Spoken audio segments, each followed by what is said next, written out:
Nifty is showing a similar pattern every day. It opens low, in the middle of the afternoon it recovers and close above. Next day it opens low, it again recovers, but इस पूरी recovery में it's making lower highs. That means जो high परसों था और जो high कल था वो पिछले high से नीचे था. Similarly जो परसों low था और जो कल low था वो भी नीचे थे. So despite it showing a recovery every day, but it is closing lower than the previous day. So with this kind of concept, we are right now in a market where the trades are difficult to do, but we have to just forget everything and look at the levels. What are those levels? The first level we have to take care of is the previous day high, which is in that case yesterday was around 23500. That's first level you have to watch out for. अगर हम इसके ऊपर trade करते हैं, so it is bullish for the market. Next distance जो आएगा that is at 23,600, जहाँ से हमने तकरीबन फ्राइडे को भी एक बार फेलियर लिया था. इससे पहले भी हम यहाँ पे सपोर्ट करना काम करता था. Friday to act as resistance, तो ये एक इंपॉर्टेंट लेवल है क्रॉस करने का.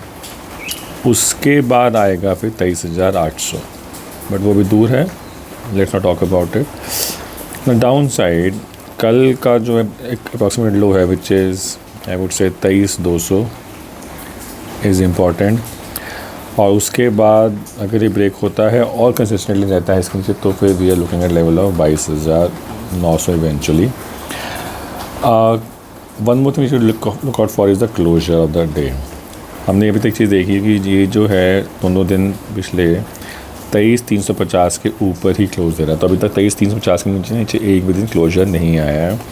दैट मीन्स 23,350 के नीचे अगर क्लोज देता है इवेंचुअली, तो it can turn out to be a bearish signal for the markets. कल RBI की पॉलिसी भी है, सो थिंग्स लिटिल जिटरी.